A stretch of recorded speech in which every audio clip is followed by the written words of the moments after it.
Hi, welcome to Dixy's Storytime world. Let's meet Dr. Pete the Porcupine in The Prickly Problem, another awesome book written by Cheryl DeVega. To get your copy, please check the links in the description at the bottom of this video. And kids, if you are learning to read, why not read along with me? Let's go!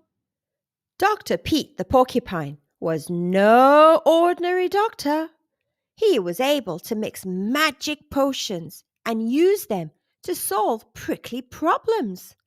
And in the hot, dry desert where he lived, his neighbors had plenty of prickly problems. Dr. Pete was able to solve every one of them until one strange day. It began as a typical Monday. Dr. Pete pulled on his puffy coat so he wouldn't poke his patients.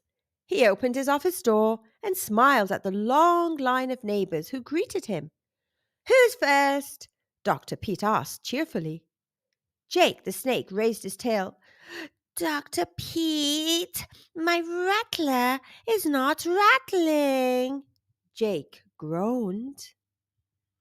"Aha!" said Dr. Pete as he boiled up some tall tale snake oil and carefully dipped Jake's tail into the soothing potion. "That should do it." Dr. Pete gave Jake a hug. "Thanks, Dr. Pete," Jake cried as he slithered away, his tail rattling louder than ever. Prickly problem solved. "Who's next?" asked Dr. Pete. Sting the scorpion stated that his stinger stung. Dr. Pete whipped up a batch of rash bash butter, rubbed it on Sting's stinger, and gave him a hug. "Wow!" exclaimed Sting. "That butter made it better." Prickly problem solved. And so the day went on.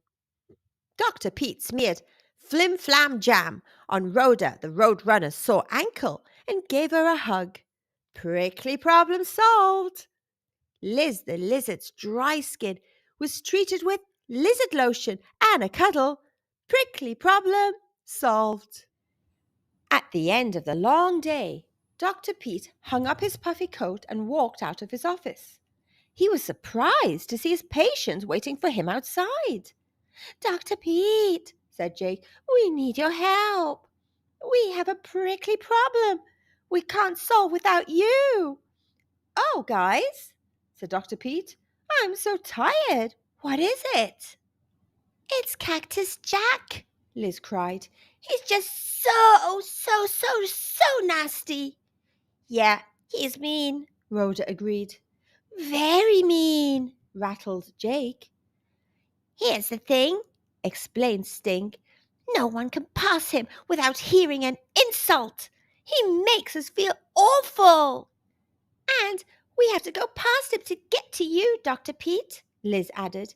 "You can solve everything with your potions. Please help us." Dr. Pete hesitated. He knew Cactus Jack was a rude dude, and this would be a hard case to crack. Okay, Dr. Pete finally said. "I'll go take a look." The gang followed Dr. Pete out to the dry patch of desert where Jack lived. Jack saw them coming. "Well, look who's here," he scoffed. "My prickly problem doesn't need solving. Sorry, doctor, but I don't believe in your silly potions." "Oh dear, this is a prickly problem indeed," proclaimed Dr. Pete as he examined Jack's skin. Needless to say, at least your needles are nice and sharp." Dr. Pete mixed up some Grouch Begone potion. Liz crept up and poured the potion into Jack's mouth. Bleh! Jack let out a belch. "Not working, Dr. Porky Spike," he spat. Dr. Pete mixed up some cranky cure. Then he applied no more mean cream. Nothing helped. "Sorry, guys, there's nothing more I can do here," Dr. Pete said, packing up his bag. As Dr. Pete turned to leave, he felt a drop of rain on his back. But wait, there wasn't a cloud in the blue desert sky. Dr. Pete shined a light up at Jack's eyes. "Jack," he asked gently, "are you crying?" "Nonsense," Jack replied. "Cacti don't cry." But seeing the tears gave Dr. Pete one last idea. "I need to examine Jack's heart," he said to the gang. "We can help," cried Liz. Rhoda ran like lightning and returned with Dr. Pete's puffy coat. Liz and Sting crawled up between the cactus needles, dragging Dr. Pete's medical bag. "Hop on my back," Jake cried as he coiled his body and lifted Dr. Pete up. "Grab onto Jack's needles." Dr. Pete climbed up, up, up, all the way to Jack's heart. But as Dr. Pete reached up to rub some heart-hurt healing jelly on Jack's heart, he slipped. Dr. Pete threw his arms around Jack, trying to hang on. He hugged Jack with all his might. He hugged so tight that Jack's spiky needles poked through his puffy coat. Ouch! But Dr. Pete didn't let go. And then something magical happened. Jack smiled and said softly, "Oh, Dr. Pete, I feel so much better. Thank you, my friend." Jack gazed down at his desert neighbors. "I'm sorry for calling you names and hurting your feelings. I guess it was just that I was lonely. My heart was hurting, and I took it out on you." The neighbors rallied around Jack for a group hug. "It must have been the magic potions," cried Sting.